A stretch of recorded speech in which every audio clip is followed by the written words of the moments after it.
Hello दोस्तों, आप सभी का स्वागत है आपके अपने यूट्यूब चैनल जीएस वाला 360 डिग्री में। तो आज है 19 जनवरी और 19 जनवरी से जितने भी महत्वपूर्ण क्वेश्चन बनता है उसका हम लोग डिस्कशन करेंगे। तो आपके लिए पूरा सेलेक्टेड क्वेश्चन लाए हैं। आप लोग कंटेंट को देखिए, कंटेंट अच्छा लगता है तो चैनल को ज़रूर सब्सक्राइब कर लीजिएगा ताकि जब भी वीडियो हम अपलोड करें उसका नोटिफिकेशन आपको मिल जाए। तो चलिए क्वेश्चन की तरफ बढ़ते हैं और आज का पहला क्वेश्चन है, हाल ही में राजस्थान के किस राष्ट्रीय उद्यान में एक दुर्लभ कीटभक्षी पौधा जिसका नाम क्या है, यूट्रिकुलेरिया, बड़ी संख्या में पाया गया है। तो ये कौन सा है? तो केवलादेव राष्ट्रीय उद्यान है। तो यहाँ से आपको केवलादेव राष्ट्रीय उद्यान याद रखना है। और साथ ही केवलादेव जो है राष्ट्रीय उद्यान है उससे कुछ महत्वपूर्ण क्वेश्चन है जिसको याद रखना बहुत ज़रूरी है।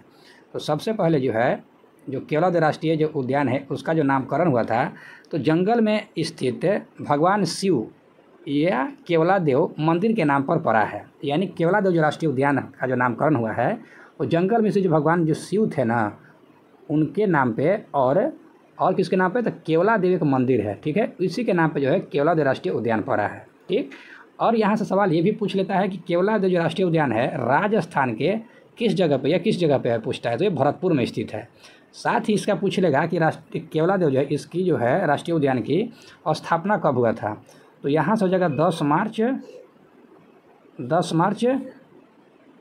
1982 को हो जाएगा, ठीक है। यहाँ से भी इंपॉर्टेंट सवाल है, इसको भी ध्यान रखना है। अब यहाँ से क्या बनता है कि इसके अंदर जो है 2 नदी बहती है, वो दोनों नदी का नाम याद रखना बहुत ज़रूरी है। वो 2 नदी कौन कौन सा है? तो गंभीर और दूसरा हो जाएगा बाजगंगा हो जाएगा, ठीक है। एक हो जाएगा गंभीर, क्या हो जाएगा? गंभीर हो जाएगा, और दूसरा हो जाएगा क्या? तो बाजगंगा हो जाएगा। तो ये दोनों नदी का भी नाम आपको याद रखना है। अगर नहीं होता तो आप लोग इसको नोट डाउन जरूर करते रहिएगा। साथ ही इसमें एक और क्या पूछता है यहाँ से कि केवलादेव जो राष्ट्रीय उद्यान है उसको विश्व धरोहर सूची में कब सूचीबद्ध किया गया था। तो ये किया गया था 1985 में किया गया था। तो यहाँ से भी आपके लिए इंपॉर्टेंट सवाल बनता है। तो केवलादेव राष्ट्रीय उद्यान से इतना महत्वपूर्ण सवाल बनता है। साथ ही अब हम लोग इसके बारे में यूट्रिकुलेरिया के बारे में जानेंगे कि यूट्रिकुलेरिया क्या है, ठीक है। तो यूट्रिकुलेरिया जो है, यहाँ से आपको यूट्रिकुलेरिया के बारे में हम आपको एक बार देख लेते हैं, ठीक है। यूट्रिकुलेरिया जो है एक कीटभक्षी पौधा है। क्या है? एक कीटभक्षी या मांसभक्षी पौधे की एक प्रजाति है। और इसका महत्व क्या है? यह जो है छोटे छोटे जो कीड़ा होता है, छोटे छोटे कीड़ा होता है उसको क्या करता है? इसका शिकार करके पर्यावरण संतुलन बनाए रखता है। यही इसका मेन महत्वपूर्ण है, ठीक है। और यूट्रिकुलेरिया जो है इसका अन्य नाम भी क्या है? तो ब्लैडर वाट्स है, ठीक है। क्या है? ब्लैडर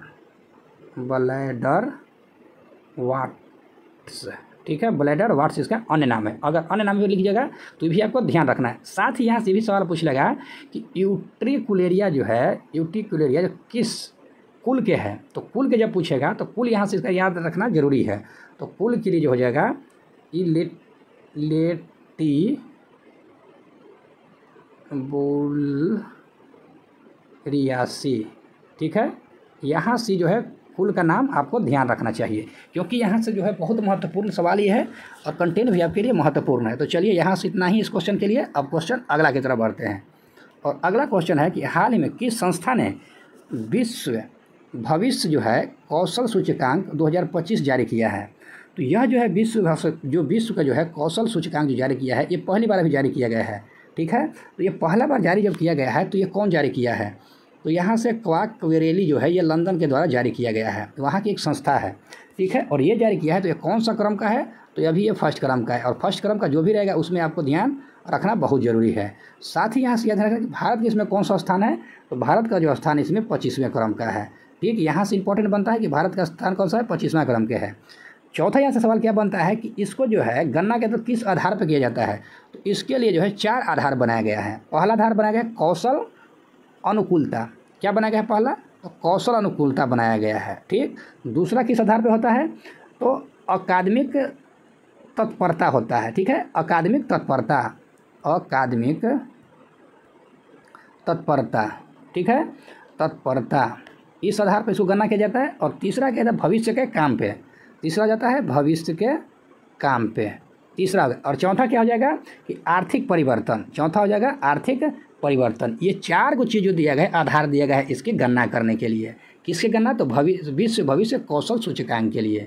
और यहाँ से चारों आपको याद रखना बहुत ज़रूरी है, जो भी है उसको आप लोग नोट डाउन कर लीजिएगा। साथ ही यहाँ से क्या कहता है कि इसका उद्देश्य अगर पूछ लेगा, मान के चलिए कि उद्देश्य इसका क्या है, तो अंतर्राष्ट्रीय रोजगार बाजार की बढ़ती मांगों के अनुकूल देशों की तैयारी का मूल्यांकन करने के लिए।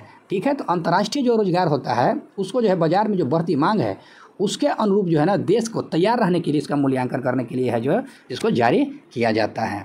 तो यहाँ से इतना इंपॉर्टेंट क्वेश्चन बनता है और ये जो है भविष्य में एक क्वेश्चन एग्जाम में 100% आने वाला है। तो आप पहला और दूसरा को जरूर स्टार मार्क लगा लीजिएगा। चलिए अगला क्वेश्चन कहता है कि हाल ही में CRPF के विशेष महानिर्देशक के रूप में किसे नियुक्त किया गया है? तो ये नियुक्त किया गया है सुनील कुमार झा को नियुक्त किया गया है। ठीक है, अब यहाँ से सुनील कुमार झा हैं तो ये कब तक पद पे रहेंगे? तो 31 जनवरी 2027 तक रहेंगे। ठीक है, और ये 1927 तक, जब 2027 तक रहेंगे तब तक इनका जो कार्यकाल समाप्त हो जाएगा, मतलब ये अपने रिटायरमेंट के टाइम तक इसी पद पे बने हुए रहेंगे। साथ ही अब यहाँ से एक चीज़ और ध्यान देना है कि जो CRPF है, CRPF के तो फुल फॉर्म जानबे करते हैं हम लोग, सेंट्रल रिजर्व पुलिस फोर्स होता है। तो इसकी अगर स्थापना आपसे पूछ लेगा तो इसकी स्थापना आपको याद रखना चाहिए 27 जुलाई, कब? 27 जुलाई 1939 ईस्वी को। ठीक है, ये आपको ध्यान रखना है। साथ ही इसका जो है किसके अंतर्गत आता है? तो ये गृह मंत्रालय के अधीन कार्य करता है। इससे जो एक और इम्पोर्टेंट सवाल बनता है कि CRPF का जो नाम है, पूर्व नाम क्या था? CRPF का जो है जब इसका स्थापना हुआ था तब इसका नाम क्या था? तो क्राउन रिप्रेजेंटेटिव पुलिस था। ठीक है, क्या था? Crown representative, REPRESENTATIVE representative police था। ठीक है, ये इसका पहले नाम था, लेकिन CRPF इसका कब नाम चेंज कर किया गया? तो 1949 में जो है इसका नाम बदल के CRPF यानी सेंट्रल रिजर्व पुलिस फोर्स कर दिया गया है। तो यहाँ से आपके लिए इतना इंपॉर्टेंट क्वेश्चन है। अब बढ़ते हैं अगले क्वेश्चन की तरफ। अगला क्वेश्चन कहता है कि हाल ही में भारत की पहली निजी सैटेलाइट कॉन्स्टेलेशन किस स्टार्टअप द्वारा लॉन्च की गया है? तो किसके द्वारा लॉन्च किया गया ये सैटेलाइट? तो ये लॉन्च किया गया है पिक्सेल के द्वारा। और ये इंपॉर्टेंट इसलिए है क्योंकि यह जो है पहले निजी है।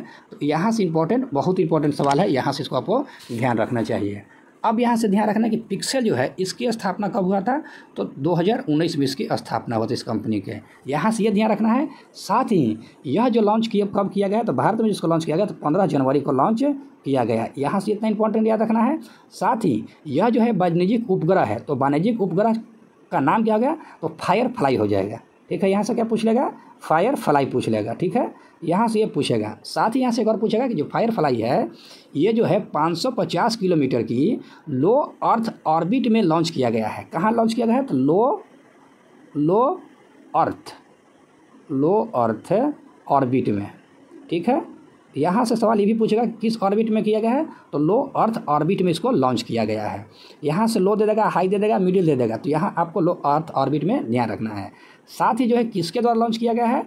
तो SpaceX जो है एलन मास्क के जो कंपनी SpaceX है उसके कंपनी फाल्कन 9 रॉकेट से इसको लॉन्च किया गया। साथ ही यहाँ से एक और इम्पोर्टेंट सवाल क्या ध्यान में रखना है कि इस मिशन में कितने सैटेलाइट लॉन्च हुआ है? तो यहाँ से 3 गो सैटेलाइट जो है लॉन्च हुआ है। तो यहाँ से इतना इंपॉर्टेंट सवाल है और इसमें बहुत सारा है फैक्ट है, लेकिन वो इंपॉर्टेंट नहीं है। जो आपके एग्जाम के लिए इंपॉर्टेंट है वही हम यहाँ पे आपको दर्शा रहे हैं। चलिए अब अगला क्वेश्चन की तरफ बढ़ते हैं। अगला क्वेश्चन देखते हैं क्या है। क्वेश्चन नंबर 5 है, हाल ही में भारत की छठी खगोलीय वेधशाला कहाँ स्थापित किया गया है? यहाँ से ध्यान रखना है 6ठे क्रम का है। इसका मतलब है कि इससे पहले 5 ऑलरेडी वेधशाला कंप्लीट हो चुका है। तो छठा जो किया गया है पंचेत हिल पे किया गया है। और ये पंचेत हिल कहाँ पड़ता है? तो ये पड़ता है वेस्ट बंगाल में। ठीक है, ये कहाँ पड़ता है? वेस्ट बंगाल में। अब यहाँ से ये भी सवाल पूछ लेगा कि वेस्ट बंगाल में कहाँ पे है? तो वेस्ट बंगाल के पुरुलिया में पड़ता है। क्या है? पुरुलिया। ठीक है, वेस्ट बंगाल के पुरुलिया में आते हैं। ठीक, अब यहाँ से ये चीज़ ध्यान रखना है, यह जो है भारत के छठी क्रम के है। ठीक, तो ये जो है भारत के छठे है, लेकिन अगर पूछ लेगा कि पूर्वी भारत के, अगर यहाँ से पूछ लेगा कि पूर्वी भारत के कौन सा क्रम का है, तो पूर्वी भारत के हो जाएगा ये पहला क्रम के हो जाएगा। यहाँ से सवाल आपसे घुमा के भी पूछ सकता है कि हाल ही में पुरुलिया में जो है, पुरुलिया के या पंचेत हिल पे जो वेधशाला स्थापित किया गया है, ये पूर्वी भारत के कौन से क्रम का है? तो पूर्वी भारत का जब पूछेगा तो ये पहले क्रम का हो जाएगा, और केवल अगर भारत से पूछेगा तो ये छठे क्रम का हो जाएगा। तो यहाँ से सवाल ये भी आपसे घुमाकर पूछ सकता है। अब यहाँ से जो है ये ध्यान रखना है कि ये जो पहले से जो 5 वेधशाला था, वो 5 वेधशाला कहाँ कहाँ स्थापित था? पहला किया गया था लद्दाख में, ये ध्यान रखना है पहला। दूसरा कहाँ गया था? नैनीताल में। तो नैनीताल में जो किया गया था, ये नैनीताल कहाँ पड़ता है? तो उत्तराखंड में पड़ता है, ठीक है। तीसरा कहाँ स्थापित है? तो माउंट आबू में। तो माउंट आबू कहाँ पे है? तो राजस्थान में है। चौथा कहाँ पे हो जाएगा? तो गिरबानी में हो जाएगा। कहाँ पे?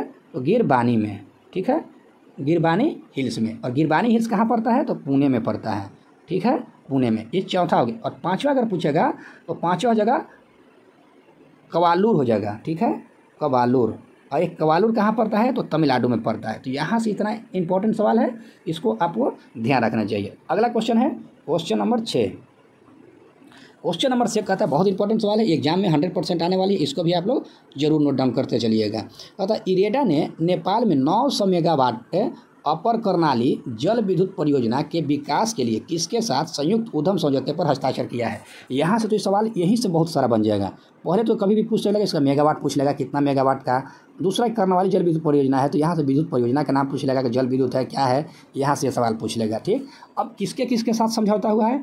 तो SJVN लिमिटेड के साथ हुआ है, उसके बाद GMR एनर्जी लिमिटेड और नेपाल विद्युत प्राधिकरण, ये तीनों मिलकर जो इसके साथ समझौता हुआ है। अब इस समझौते में क्या हुआ है, इसको ध्यान देना है। पहले कहना है कि इस समझौता जो है इसका उद्देश्य क्या है? तो क्षेत्रीय ऊर्जा सुरक्षा और अक्षय ऊर्जा विकास को बढ़ावा देना है। यानी जो क्षेत्रीय ऊर्जा है, ये क्षेत्रीय ऊर्जा और प्लस इसका अक्षय ऊर्जा, अक्षय ऊर्जा का जो इसको बढ़ावा देने के लिए है, इसके साथ समझौता किया गया है। और इस परियोजना को जो है, यह जो परियोजना है 25 वर्षों तक, कितने वर्षों तक ये भी ध्यान रखना है, 25 वर्षों तक। किसके द्वारा? बोट, BOO और ये कैपिटल T रहेगा, बोट के द्वारा जो है, यानी बोट मॉडल के आधार पर विकसित किया गया है। और इसको संचालित करने के लिए रख रखाव भी यही कंपनी करेगा, ठीक है। साथ ही कहता है कि यह जो है नेपाल के कर्णाली पर विकसित की जा रही है। नेपाल में कहाँ पे है? तो कर्णाली पर विकसित किया जा रहा है। और कर्णाली क्या है? एक कर्णाली नेपाल की नदी है, ठीक है। कर्णाली क्या है? नेपाल की नदी है। इसी नदी पे जो है इस परियोजना को विकसित किया जा रहा था। आपसे सवाल पूछ लेगा कि ये जो जल विद्युत परियोजना है नेपाल की किस नदी पे? तो कर्णाली नदी पे विकसित किया जा रहा है। साथ ही यहाँ से एक और चीज़ ध्यान रखना है कि इससे जो है किसको किसको बिजली मिलेगा। जो यह विद्युत परियोजना है इससे किसको किसको मिलेगा? तो एक तो मिलेगा इंडिया को, दूसरा मिलेगा नेपाल को, और तीसरा मिलेगा बांग्लादेश को। ये तीनों देशों को विद्युत मिलेगा। यह कितने वर्षों तक विद्युत आपूर्ति कराएगा? तो ये 25 वर्ष तक। यहाँ से भी ध्यान रखना है, कितने वर्षों तक रहेगा? तो 25 वर्षों तक। अब यहाँ से जो है, यहाँ से हो गया, तो SJVN हो गया और इरेडा ने किया है, तो ठीक है। तो इरेडा जब किया है तो इरेडा के बारे में थोड़ा सा पढ़ लेंगे। क्या करें? इरेडा जब यहाँ से किया है ना, तो इरेडा के बारे में भी हम लोग थोड़ा सा पढ़ लेंगे कि इरेडा जो है कंपनी, इसके बारे में, ठीक है। तो इरेडा के बारे में पढ़ना थोड़ा सा ज़रूरी बन जाता है क्योंकि ये लेटेस्ट क्वेश्चन है, ठीक है। तो अब हम लोग देख लेंगे इरेडा। तो इरेडा जो है क्या है? एक भारत सरकार की सार्वजनिक क्षेत्र की कंपनी है। क्या है? एक सार्वजनिक क्षेत्र की कंपनी है, ठीक। ये भी ध्यान में रखना है, सार्वजनिक क्षेत्र भारत सरकार की। और इसकी स्थापना अगर पूछ लेता है, इसकी स्थापना पूछेगा तो कब होगा? तो 11 मार्च 1987 को इसकी स्थापना हुआ था।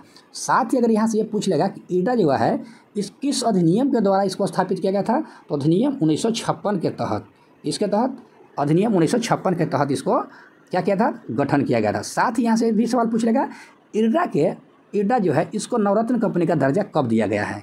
तो इरेडा को जो है नवरत्न कंपनी दिया था 2024 में दिया गया है। ये लेटेस्ट क्वेश्चन है, इसलिए यहाँ से कंटेंट आपके लिए सेलेक्ट किया गया है। तो चलिए यहाँ से इतना क्वेश्चन हो गया। अब बढ़ते हैं अगले क्वेश्चन की तरफ। अगला क्वेश्चन कहता है कि हाल ही में किस संगठन ने बिहार स्थित साइक्लोपियन दीवार के मानचित्र, यहाँ मानचित्र लिखा है, यहाँ पे हो जाएगा मानचित्र हो जाएगा, ठीक है। यहाँ पे हो जाएगा मानचित्र, ठीक है, मानचित्र और 3D सर्वे के लिए परियोजना शुरू किया है। तो यह कौन किया शुरू? तो इसरो ने इसको शुरू किया है। अब यहाँ से इसके बारे में थोड़ा सा हम लोग पढ़ लेंगे कि यह जो है परियोजना जो आरंभ किया गया है, तो कब प्रारंभ किया गया है? तो ये जो जगह जनवरी में किया जा रहा है, ठीक है, जनवरी 2025 में, ठीक है, जनवरी 2025 में ये शुरू हो गया। इसका उद्देश्य क्या है? तो दीवार के स्थापना काल एवं इतिहास के बारे में जानकारी प्राप्त करना। ये जो दीवार बना है इसकी स्थापना कब हुआ था, इस काल में हुआ है, इसके इतिहास के बारे में जानकारी के लिए किया गया है।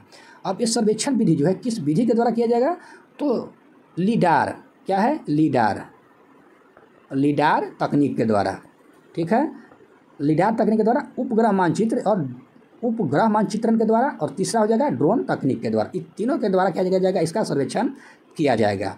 अगला कहता है कि साइक्लोपियन दीवार के बारे में थोड़ा सा हम लोग पढ़ लेंगे। यह क्या है, क्या साइक्लोपियन जो दीवार है इसके बारे में हमको जानना बहुत ज़रूरी है, क्योंकि यहाँ से सवाल आपसे एग्जाम में कन्फर्म है कि पूछेगा।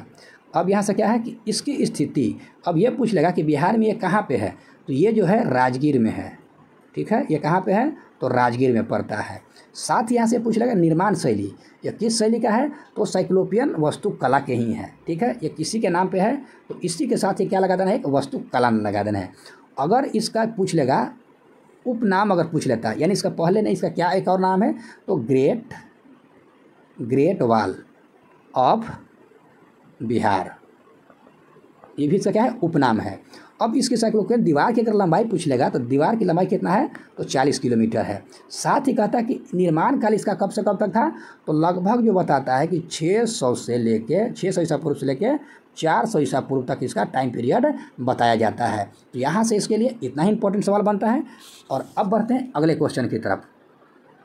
यहाँ से इसको हम लोग थोड़ा इरेज कर लेंगे। चलिए, अब क्वेश्चन कहता है यहाँ से, क्या क्वेश्चन है कि महिला प्रीमियम लीग 2025 का तीसरा संस्करण कब शुरू होगा। ये जो तीसरा संस्करण शुरू होने वाला है ये होगा 14 फरवरी 2025 को शुरू होगा। अगला है राष्ट्रीय आपदा प्रक्रिया बल, यानी जिसको कहते हैं NDRF जो कहते हैं, इसका जो 20वां स्थापना दिवस मनाया जाएगा। तो कब मनाया जाएगा, तो 19 जनवरी को मनाया जाएगा, यानी आज के दिन ही यह जो है मनाया जाएगा।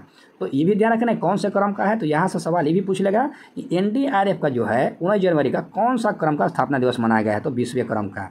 अगला है 85वां अखिल भारतीय पीठासीन अधिकारी सम्मेलन कहाँ आयोजित होगा, तो ये हो जाएगा आयोजित पटना में होगा। अगला है हमास के साथ बंधकों की रिहाई और युद्ध विराम समझौते को कौन मंजूरी दिया है, ठीक है, ये जो है कौन मंजूरी दिया है, तो ये मंजूरी इजराइल के सुरक्षा कैबिनेट ने दिया है। यहाँ से इतना इंपॉर्टेंट क्वेश्चन है। अब बढ़ते हैं अगले क्वेश्चन की तरफ। अगला कहता है कि ICC अंडर 19 महिला T20 क्रिकेट विश्व कप 2025 ये कहाँ पे शुरू होगा, तो अंडर 19 का जो है वर्ल्ड कप जो होने वाला है वो भी महिला का, तो कहाँ होगा, तो मलेशिया में होगा, ठीक है। अगला क्वेश्चन कहता है कि हाल ही में जनवरी 2025 में किस राज्य में कनुमा त्यौहार मनाया जाएगा। एक कनुमा कौन सा त्यौहार है, तो मवेशियों का एक त्यौहार है। तो मवेशियों का त्यौहार मतलब ये कहाँ मनाया जा रहा है, तो ये मनाया जा रहा है तेलंगाना में। और अगला क्वेश्चन है कि जनवरी 2025 में ग्रैंड स्लैम के सर्वाधिक 430 मैच खेलने का रिकॉर्ड किसने बनाया है, तो ये बनाया है नोवाक जोकोविच। और नोवाक जोकोविच से सवाल क्या पूछता है, ये किस देश के खिलाड़ी है, तो सर्बिया के है, ठीक है। यहाँ से ये सवाल हमेशा पूछता है कि सर्बिया के खिलाड़ी है। झुंड ड्रोन का मुकाबला करने के लिए डिजाइन की गई भारत की पहली स्वदेशी माइक्रो मिसाइल प्रणाली का नाम क्या है, तो भार्गवास जो है इसकी मिसाइल का नाम है। कंटेंट अच्छा लगा तो चैनल को जरूर सब्सक्राइब कर लीजिएगा। आज के लिए इतना ही, धन्यवाद।